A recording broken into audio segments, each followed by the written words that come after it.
Guangdongning Shaoguan shaharchasidagi Shiji o'yinchoq zavodida yuz bergan voqea haqida naq maydondan ilingan videolar dunyoga tarqaldi. Bu videolar orqali ma'lum bo'lgan ko'rinishlar, ovozlar chet elda turayotgan Uyg'urlarni qattiq bearam qildi. To'yanda anglaydiganlar bir Uyg'ur ziyolisining bu vaqtdagi inkosi va murojaati.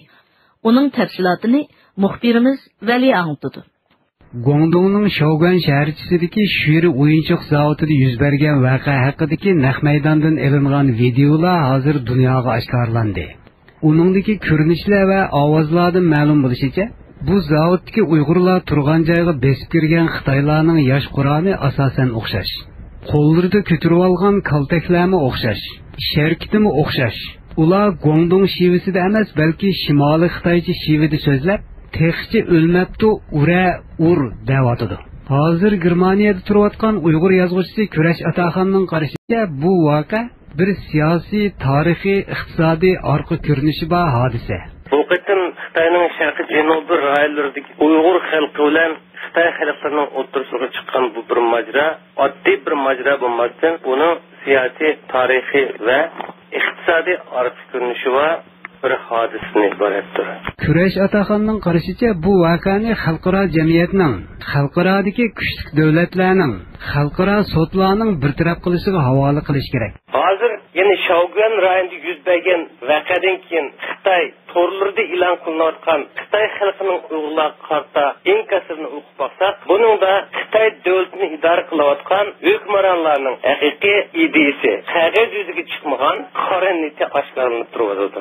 Xuddi urush qirg'inchiliklarga o'xshaydigan darajadagi bu vahshiy qilmishlarni xalqaro jamiyatning, xalqaro sudlarning, xalqarodagi eng kuchli davlat ham tashkilotlarning bartaraf qilishiga havola qilishimiz kerak. Kurash Ataxon bu voqeaning kelib chiqishiga sababchi bo'lgan kommunist Xitoy hukumatining 60 yildan buyon yo'lga qo'yayotgan siyosatlarini va uning oqibatini bayon qildi. Xitoy tajovuzchilari vatanimiz Sharq Turkistonni besirgan 60 yildan beri yumshoq ham qattiq choralarning hammasini ishlatib, har turli hilm-hikmatlarni yo'lga qo'yib, xalqimizning mavjud bo'lib turish haq huquqlarini, imkoniyatlarning hammasini bag'ancha osti kichiklatib, bu bir millatni yo'qolib ketish girdog'iga ittirib keldi.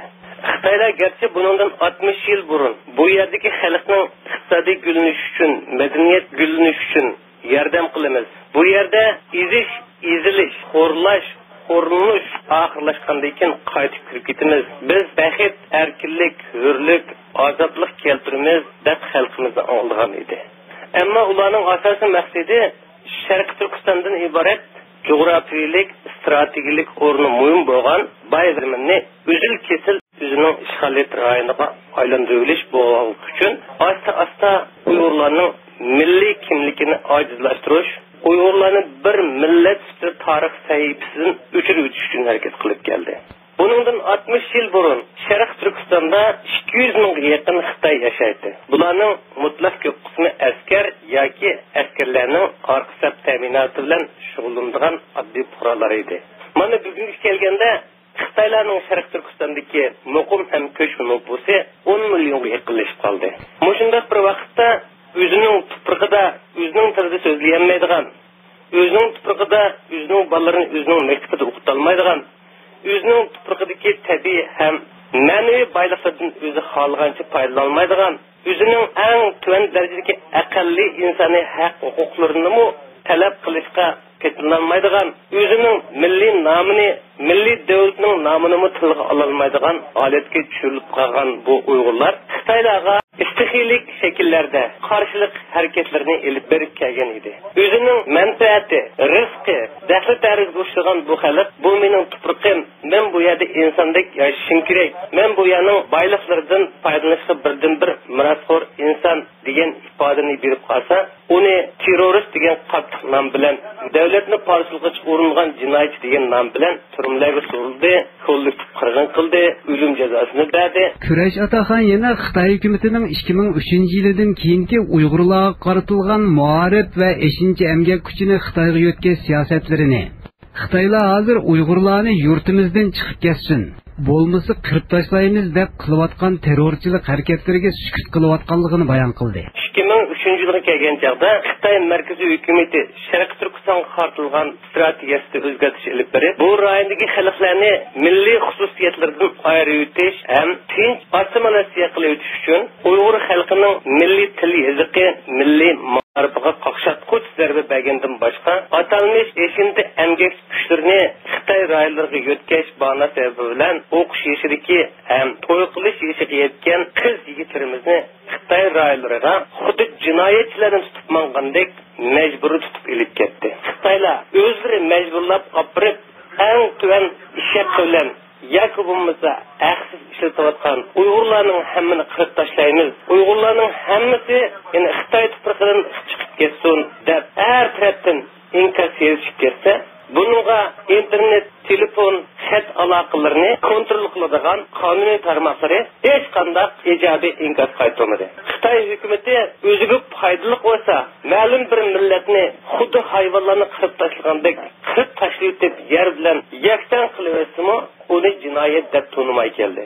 Xitoy davlati o'zi uchun foydasiz bo'lsa, boshqalarning izzat nafsini, hurmatini, inoatini, milliy kimligini, axloqini, urf-odatini, diniy e'tiqodini kamsitdi ham haqoratladi. Kurash Ataxonning qarashicha, Uyg'urlarning bundoq echinishli hodisalarga duch kelishiga sababchi bo'lgan kishi Wang Lachan.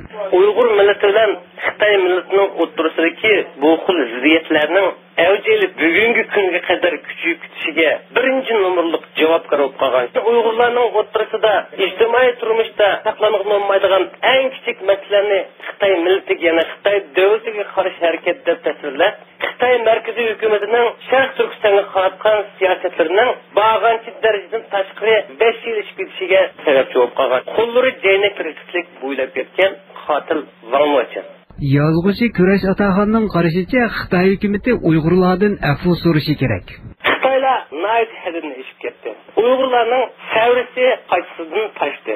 Uyg'urlarning qalbidagi qisos o'tlari hamon bir kuni dengizdek to'lqinlab, xuddi o't ketgan o'rmondek yilinjaydi. Biz bu 10 milliondan ortiq Xitoy kelgundilarini, oqqullarni Sharq Turkistonga taklif qilib kelmadik. Hech qanday bir millatning o'zining ajdodlaridan qolgan har qanday bir millatning tuproqiga berib, xuddi u yerning egisidek, qonuniy varisdek yashash huquqi yo'q. Bizning xalqimiz yana Sharq Turkistonga qaytib chiqsa bo'ladi. Ammo Xitoylar Sharq Turkistondan Xitoy armiyasini chekindirishi, yana Sharq Turkistonga yiltiz tortib, Uyg'ur xalqining jiligidan qilmish shumirib ishiyotgan 10 milliondan ortiq Xitoy aholisi Sharq Turkistondan ko'chirib chiqib ketish kerak. Xitoylar Uyg'urlardan o'zining 60 yillardan beri ishlagan jinoyatlari sababidan afv so'rash kerak. Shunda qilgan chaqda muhabbatni, tinchlikni, erkinlikni, hurlikni, tinch qo'shnidoshlikni suydigan, dunyoning tinchligiga o'zi xos tartibda qo'shiladigan Uyg'ur xalqi Xitoy xalqi bilan do'st, inoq, qo'shnidoshlik munosabat bilan o'talaydi. Shunda bir kun kelmay turib, Uyg'ur xalqi bilan xalqining o'ttirisida tinchlikning o'ttirga chiqishi mumkin emas. Xitoylar nayt hadini ishib ketdi. Men Germaniyada yashab turibluq, vatanimizdan 10 ming kilometrlarcha uzoq yashab turibluq, bu ishga hech chiday olmadim. Intayin beoromlik kayfiyatim bilan butun dunyo xalqidan mushu bir voqeaga diqqat qilishni, unutilib ketayotgan, yo'qolish girdobida kelib qolgan, iqtisodiy va siyosiy etnik tarafdan vasilalar chiqargan qilayotgan bu xalqni butun dunyo unutib qolmasanglar. Bu xalqqa ega chiqsanglar, bu xalqning insoniy haq huquqlarini tunisanglar, bu xalq sizlardan yordam kutib. Suyimli radio angluvchilar, yuqorida sizlarga Uyg'ur yozuvchisi Kurash Ataxonning Shogun voqeasi haqidagi murojaatini anglatdik. Bu programmani Vali tayyorladi.